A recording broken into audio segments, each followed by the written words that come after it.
அனைவருக்கும் இனிய காலை வணக்கங்கள். சிவதுர்கா ஜோதிட நிலையம் சார்பா நம்ம வார பலன் ஒரு வாரமும் பார்த்துட்ருக்கோம். அந்த வகையில் இந்த வார பலன் எப்படி இருக்குன்னு பார்க்க போகிறோம். அந்த வகையில் இந்த வாரம், அதாவது 10/3/2025 16/3/2025க்கான பலன் பார்க்க போகிறோம். வீடியோ ரொம்ப லென்த்தாக இருக்கிறனாலையா என்ன ரீசன் தெரியல, வியூ சரியாக போக மாட்டேங்குது. தயவு செஞ்சு லைக் பண்ணிவிட்டு பாருங்கள். இந்த வாரம் எவ்வளோ ஷார்ட்டாக சொல்ல முடியுமோ அவ்வளோ ஷார்ட்டாக சொல்கிறேன். அந்த வகையில் இந்த வாரம் வியூஸ் போச்சுன்னா தான் அடுத்த வாரம் இந்த வாரப்பலன் கண்டினியூ ஆகும். இல்லைனா அடுத்த வாரத்துலேருந்து வாரப்பலன் போடுறது நிறுத்தப்படும்.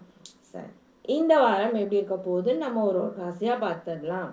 முதல்ல மேஷராசி. மேஷராசி அன்பர்களுக்கு இந்த வாரத்தில் முதல் 2 நாள் ஒரு அமோகமான வாரமாக இருக்கும். அடுத்த 4 நாளுமே ரொம்ப சோகமான நாளாக தான் இருக்கும். மேஷராசி அன்பர்களுக்கு இறை வழிபாடோட நாளை தொடங்குவது மிகவுமே நன்மையான நாளாகவே இருக்கும். ரிஷபராசி அன்பர்களே, இந்த வாரம் தோல்வி நிறைந்த வாரமாக தான் இருக்கும். புது முயற்சிகள் எதுவுமே செய்ய வேண்டாம். முதல் 2 நாள் சந்தோஷமான நாளாக இருக்கும். அதுக்கு அடுத்த நாள் எல்லாமே தோல்வியாக தான் இருக்கும். மிதுன ராசி அன்பர்களே, எச்சரிக்கையாக இருக்க வேண்டிய வாரமாக இருக்குது. வண்டி வாகனம் ஓட்டும் போதும் சரி, நடந்து போகும்போதுமே ரொம்ப உஷாராக இருக்க வேண்டிய வாரமாக இருக்குது மிதுன ராசி அன்பர்களுக்கு. அடுத்த 2 நாள் மிகவும் மகிழ்ச்சியான ஒரு வாரமாக இருக்கும். கடகராசி அன்பர்களே, கடகராசி அன்பர்களுக்கு இந்த வாரம் வெற்றி நிறைந்த நாளாகவே இருக்கும், வாரமாகவே இருக்கும்.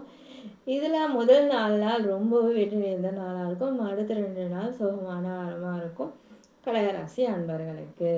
சிம்மராசி அன்பர்களுக்கு இந்த வாரம் சோதனை நிறைந்த வாரமாக இருக்கும். முதல் 3 நாள் மிகவும் சோதனையாக இருக்கும். எது செஞ்சாலுமே அது கொஞ்சம் சொதப்பி கலவரம் முட்டக்கூடிய நாட்களாகவே இருக்கும். அதுக்கு 2 நாள் கவலை நிறைந்த நாளாகவே இருக்கும் சிம்மராசி அன்பர்களுக்கு. கன்னியா ராசி அன்பர்களே, கன்னியா ராசி அன்பர்களுக்கு ஒரு மிகச்சிறந்த வாரமாகவே இருக்கும். சோகம் நிறைந்த வாரமாகவே இருக்கும். முதல் 2 நாள் மிகவும் சோகமான வாரமாக இருக்கும். அதுக்கப்புறம் வெற்றி நிறைந்த நாளாகவே இருக்கும் கன்னியாராசி அன்பர்களுக்கு. துலாம் ராசி அன்பர்களுக்கு வீண் பயணங்கள் சேரும். இந்த வாரம் ஃபுல்லாமே பயணம் போகிறதாகவே இருக்கும். அதாவது ட்ராவலிங்காக இருக்கும். பட் அந்த ட்ராவலால் ஒரு யூஸ் இல்லாத ஒரு ட்ராவலாகவே இருக்கும் துலாம் ராசி அன்பர்களுக்கு. விருச்சிக ராசி அன்பர்களே, ஒரு பொருளை வேணாம் தூக்கி போடுறா திரும்பி தேடுவது ரொம்பவே தவறு. அந்த வகையில் இந்த வாரம் நீங்கள் தேடக்கூடிய பொருளால் அசிங்கங்கள் ஏற்படும். அதனால் தொலைத்த பொருளை தேட வேண்டாம். அடுத்து தனுசு ராசி அன்பர்களே, பேச்சை குறைச்சா நல்லா இருக்கும். அதாவது நீங்கள் தான் ஹெட், உங்களை யாரும் ஹெட் இல்லைன்னு சொல்லலை. பட் அதற்காக மற்றவங்களோட விஷயம் தவறுங்கிறத சொல்ல முடியாது. அவங்க கரெக்டாக கூட செய்யலாம். ஸோ அந்த வகையில் பேசுகிறத கவனமாக பேசினா இந்த வாரம் தனுசு ராசி அன்பர்களுக்கு நல்லவாக இருக்கும். மகர ராசி அன்பர்களே, மகர ராசிக்காரங்களே, நீங்கள் எல்லாருக்கும் நல்லதாக செய்யணும்னு நினைக்கிறீங்க.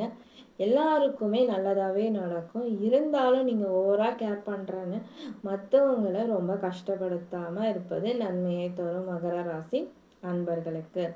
கும்பராசி அன்பர்களே, நீங்கள் செய்கிறது சரியா தப்பான்னு ஒரு வாட்டி 10 நிமிஷம் உட்காந்து யோசித்து செய்வது நன்மையை தரும். நீங்கள் செய்கிறது தப்புன்னு சொன்னால் அதை உணர்றதுக்கு கூட உங்களுக்கு பொறுமை இல்லாமல் இருப்பது தான் மிகவும் ஒரு விசித்திரமான விஷயம்.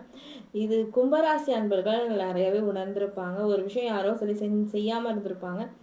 பட் அது செஞ்சிருந்தா அவங்க வாழ்க்கையில் பெரிய திருப்பங்கள் ஏற்பட்டுருக்கலாம். அப்படிங்கிறது தான் இந்த வாரம் நடக்க போகிற விஷயம். மீனராசி அன்பர்களே, மதிக்க தெரிஞ்சுக்கோங்க. எதிர்க்க இருக்கிறவங்களையும் மனுஷனாக மதிக்க தெரிஞ்சுக்கோங்க. இல்லைன்னா இந்த வாரம் மிகவும் மோசமான வாரமாகவே இருக்கும். உறுதுணையாக இருப்பவர்களுக்கு துணையாக இருக்க பழகுங்கள். அப்புறம் வேலை செய்யும் இடங்களில் பார்த்திங்கன்னா மற்றவங்களை மதிக்க கற்றுக்கங்க. அதுதான் மீன ராசிக்காரங்க செய்யக்கூடிய நல்ல விஷயமாகவே இருக்கும். இந்த வாரம் மிகவும் அற்புதமான வாரமாக தான் சொல்லியிருக்கேன், நம்புகிறேன். இந்த வாரம் எப்படி இருக்குன்னு பாருங்கள். வீடியோ பார்க்கறதுக்கும் லைக் பண்ணிட்டு பார்த்தீங்கன்னா நல்லாயிருக்கும். சப்ஸ்கிரைப் பண்ணால் நல்லாயிருக்கும். நன்றி, வணக்கம்.